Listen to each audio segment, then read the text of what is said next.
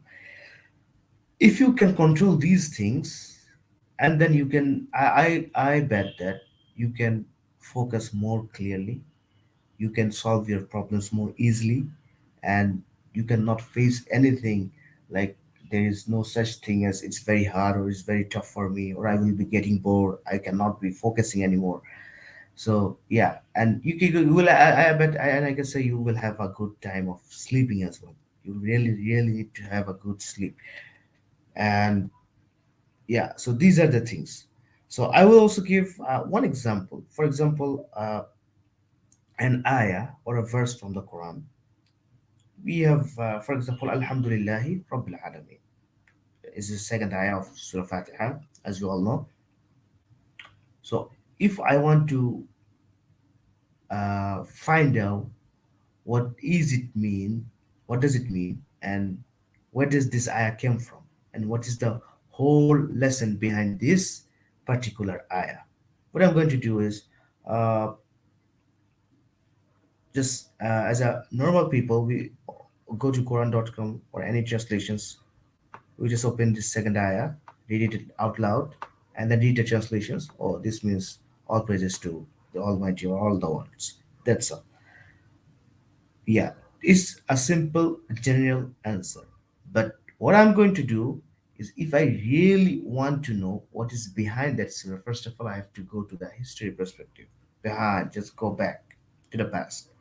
And then, what is the language? I have to open a linguistic source. I have to find out every single letter in Arabic, Alhamdulillah Rabbil Alameen, the archaeological time, and when was this surah revealed as Makki or Madani, and then is it even a part of Quran, or is it from the Hadith? And then I start opening the Hadith and dig into the tafsirs later on, and there are many tafsirs from Ibn Kasir al-Tabari, and then obviously I'm going to come to 3 to 4 answers, 3 to 4 conclusions, then which will reach to the correct methodology I have researched through all day. By the way, these things should have taken you at least 1 to 2 hours if you really dig them with patience. And then you can come to a conclusion. Yeah, I can say Surah Fatiha, according to some scholars, but there's a more chance that this is not a part of Quran. It is in Hadith, uh, because the reasoning end, and you will note down all of your reasonings, and then this is what I would say an analytical thinking for finding out what is the second verse of Surah Al-Fatiha. So yeah, this is just one of the examples, and yeah, you can make it in advanced level, or you can do it. It's just very easy. It's not a thing that a course, or it doesn't require any degree. It's just every human being has an analytical mind. It's just we don't use it. There's a guy, Sadhguru. He's a guru, obviously from India. He says that human being is, it's all about not being a superhero. Human beings are themselves a superhero. They have to think themselves as a superhero. Being human is a superhero. So yes, you can do things which is beyond your imaginations. It's just you have to be very patient, and you have to think, you have to question, and you cannot react very uh, vigorously. So, dear friends, I don't know if I'm having some hard time speaking English, as this is my first live in hosting in English. So I might make a lot of mistakes speaking in English language, as it is my second language, I would say. So I beg your pardon for that. If you are having hard time understanding my English, I'm very sorry for that. I'm just still learning. So let's talk about another surah from another ayah from the Quran, Surah Al-Hujarat, chapter 49, verse 6. See, this is also one of my favorite ayah. I'm not against any religion or something, but it is like people who often criticize Islam or God or any religion. So Allah said here, or the God says, Ya ayyuhalladhina amanu in ja'akum fasiqun binaba'in. O who you have believed. Now be careful, listen here. O people who you have believed means the mu'min or the mu'minun, the believers or the Muslims to be explicit. If ja'akum fasiqun binaba'in, if any of the fasiq, like deviant or someone is creating a lot of problems, like you cannot trust this guy. جاءكم فاسق بنبأ. نبأ means news or a prophecy or something. بنبأ فتبينوا, make investigations or do investigations. You see that?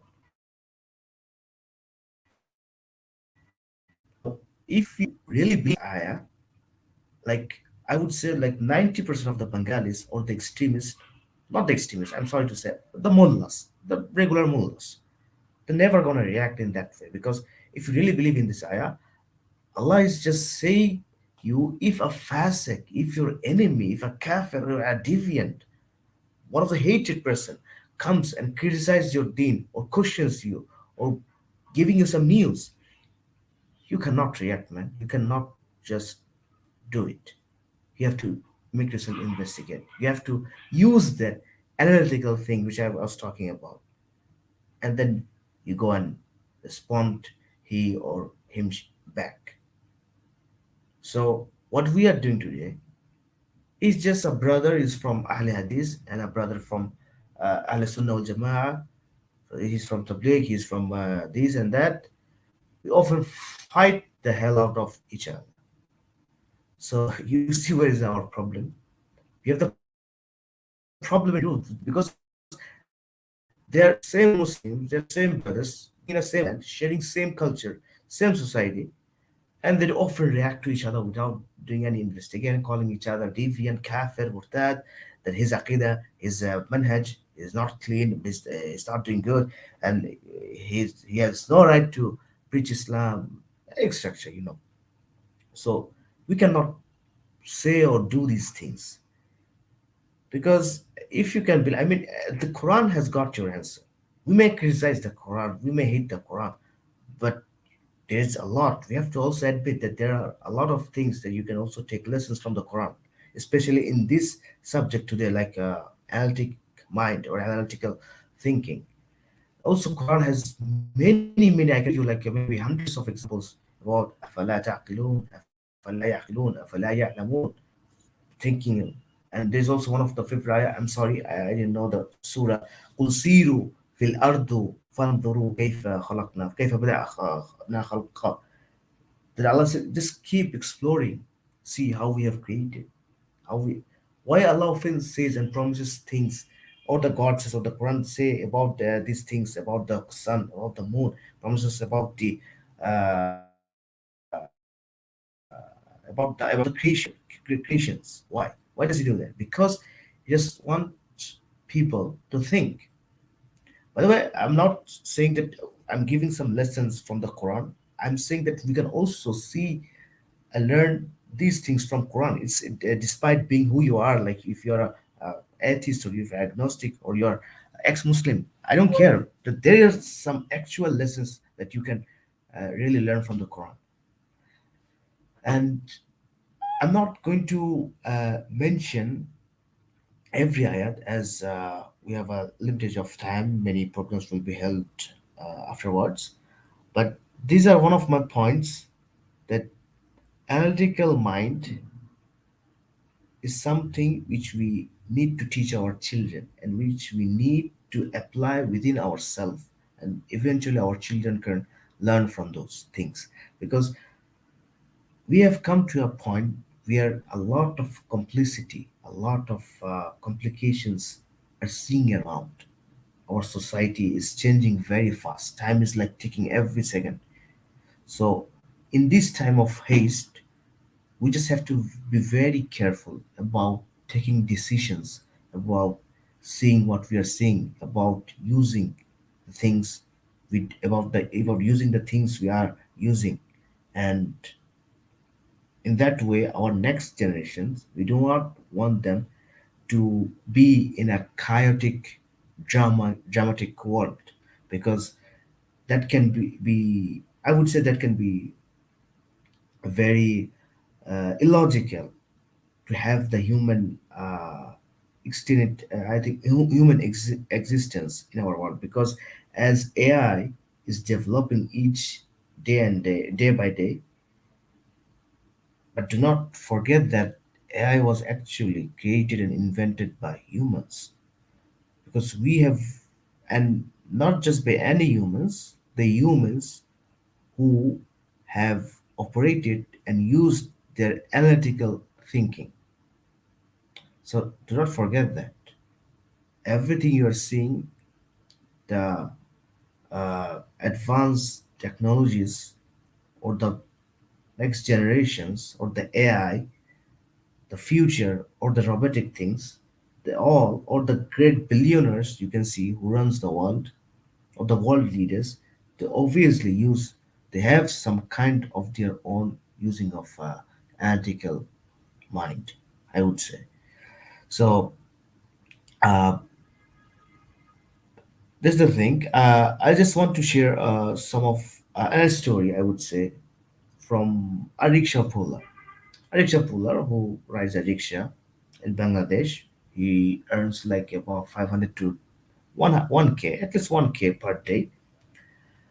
It is the minimum income, or a guy with least of income he got. So we can learn. Let me tell you a story about a rickshaw puller. For example, not for example, once there was a man uh, who was going to a pharmacy to buy some medications for his parent. On the way to the rickshaw, he just stopped by and met a friend, a very, very old friend, a school friend, I would say. And they started having a conversation. Now, the conversation was about like 10 to 15 minutes. He was standing by without paying the bill or the tip to the rickshaw puller. He was just talking and ignoring the whole time about the rickshaw puller. After ending the conversation, he went back and saw the rickshaw puller was still standing by. And he went there and asked him that, oh, I'm sorry, I was late. So I didn't know you were here. And he was just talking about rickshaw puller, was asking him about, uh, why haven't you called me or something? Does it often happen to you? And surprisingly, the rickshaw puller said, yes, it often happens to me, like twice or thrice a day. Like people often stand by or overtakes someone and overparks me, and they just go, or they just forget to pay. And some of them intentionally doesn't pay the tip. And the guy was like, oh, really? Oh, I didn't know that. So, okay, why didn't you call me then here? You just, I mean, you're struggling every pedal just to make an money out of it. Why haven't you called me? Maybe I might have also left.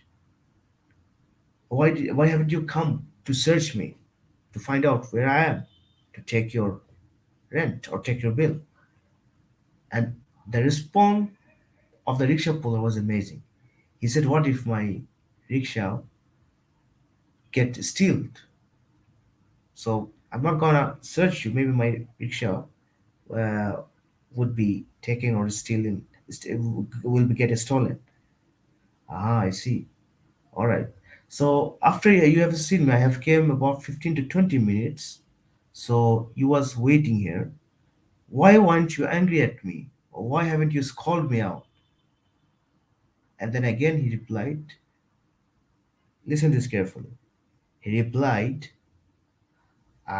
maybe you would get more angrier, and there's a chance that I wouldn't even get my rent. So it's better to stay quiet and just accept from you whatever you give me.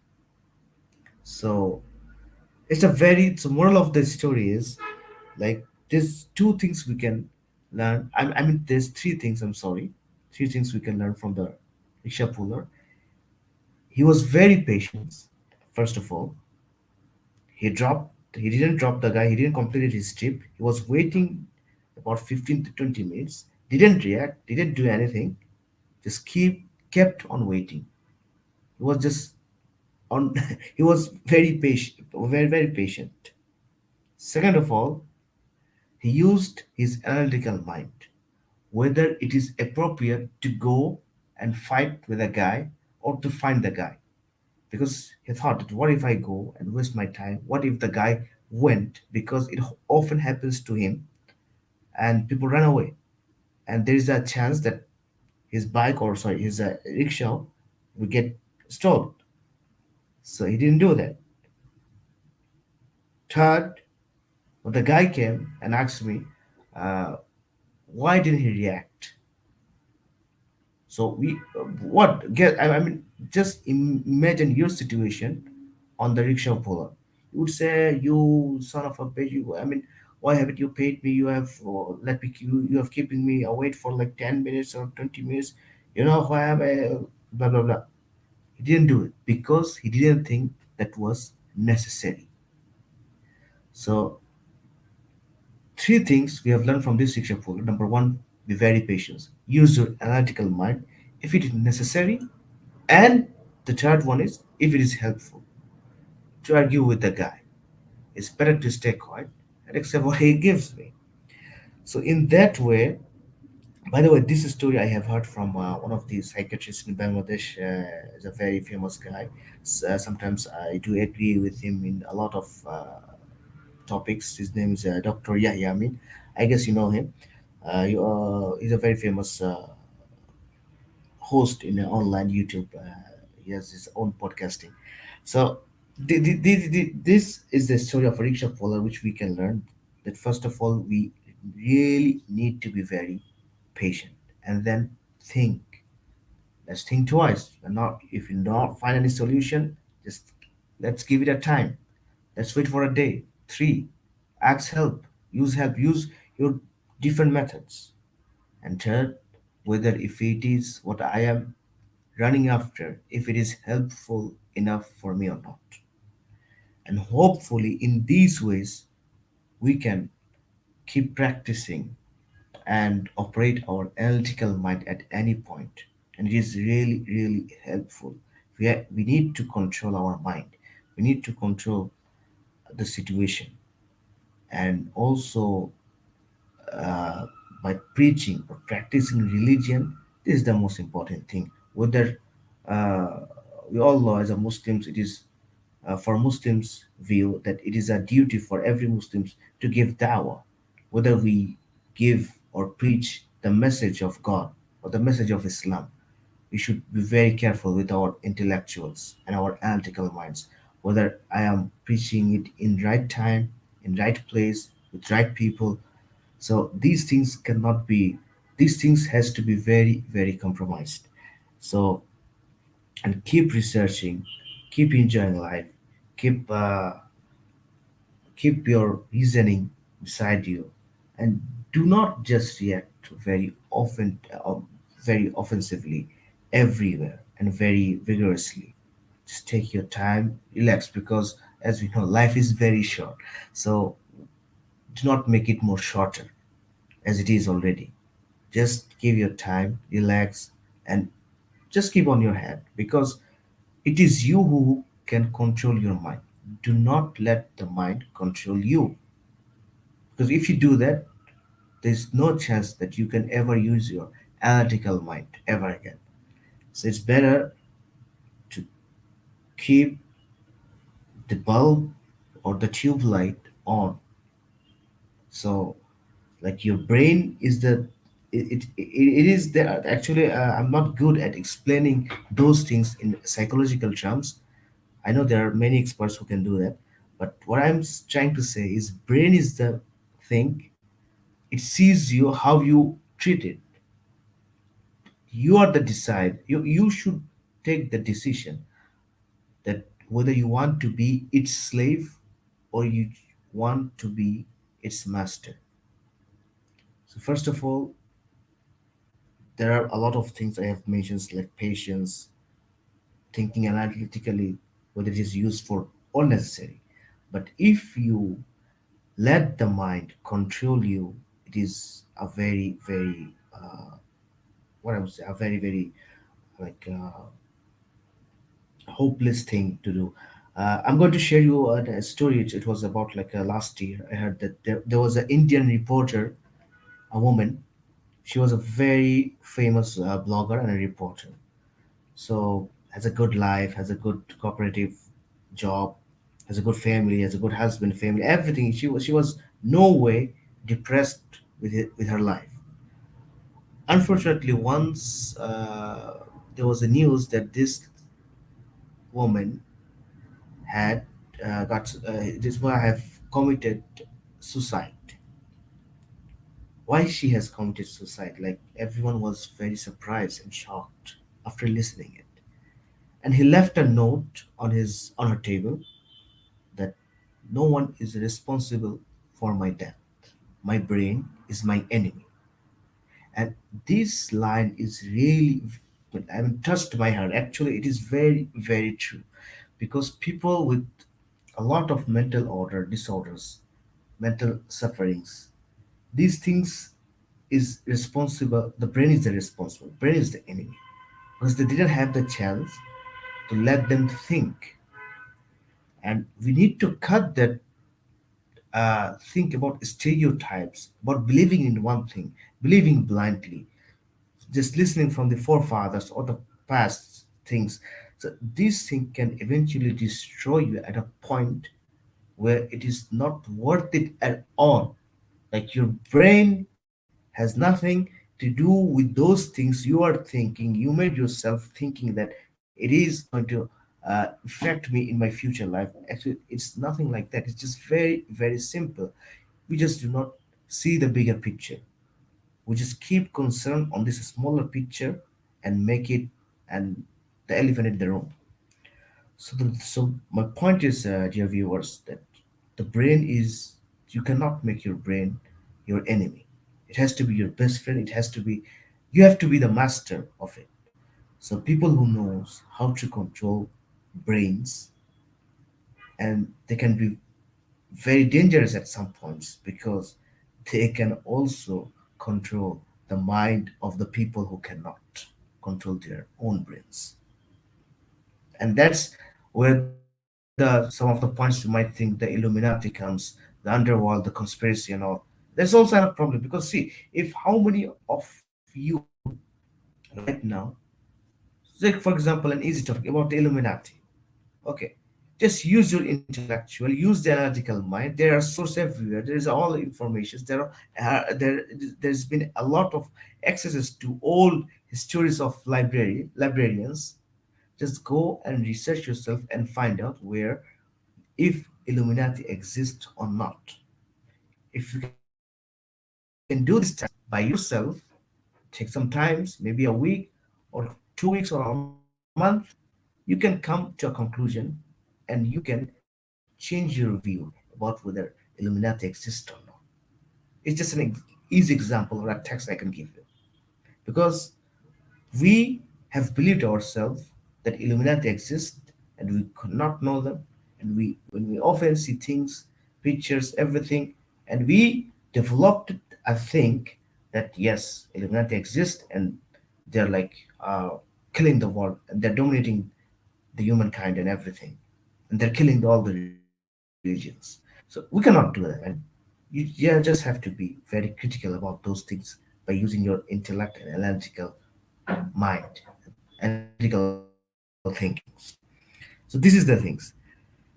So my dear friends, thank you very much for listening and be with me for listening this all I guess 47 minutes and plus.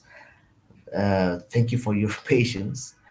I do not know. I really do not know if you have understand me properly or if my words have been uh, helpful at some points, but hopefully I will do better. I will do better. But what I have tried as a conclusion to wrap up, uh, that analytical mind is something which we can use, like from our childhood to our last till of breath. It's just it's not something. It's necessary for us, and it has to be a kind of thinking which should be defaulted into our system. So especially in this society, in this culture, in our beloved Bangladesh, because a lot of because aren't you really tired of listening like Bangladesh জীবনেও ঠিক হবে না, বাংলাদেশের মানুষ 20-30 বছর আগে পিছায় আছে? So these things cannot, like, we really need to come out of it. Yes, I know Bangladesh may will take some times. It cannot tomorrow, or it cannot, like in one day you cannot make the full Bangladesh into United States. I know it's not easy, but it is possible, slowly but surely. But we also have to come. I know a lot of bad thing, a lot of like suffering moments, or a lot of hatred, or a lot of experiences many Bengalis have went through, destroyed by their own, uh, from their own race, from their own people. I know, but if you really keep hating on Bengalis, then I would say it will take much time than you know, because it will take much time to develop or improve our countries. So I know there is a lot of corruptions into politics, into trafficking systems, into law enforcement, into many things. Like I cannot in them today. Like if I start saying every corruptions, like it will take me like 12 to 24 hours. I can say it, but I believe that one of the biggest corruption in Bangladesh is religion, which the majority, like Islam, is not the fault. The people who preaches Islam, who practices it, and who wants to run by it, I mean, there's no problem with it, but it has to be analytically processed. Otherwise, I cannot see a good future in Bangladesh if there is no reform in religion, if there is no, what you say, like if there is no, like, more research, more efforts in analytical thinking in religion, our system will be collapsing more worse, more worse than anything. So, dear viewers, I have taken a lot of your times. Thank you for your patience, for listening to me. I hope you all try at least we should all try to think differently, to act differently, to respond differently, and to react differently, and use our intellectual as our uh, analytical mind works. So this is like how we nourishing our the analytical mind. So yeah, that's all for today. I hope I will be coming on next Thursday at 10 p.m. BD time. So till then, see you guys on next live program. This is where I end my live show. Assalamu alaikum and goodbye.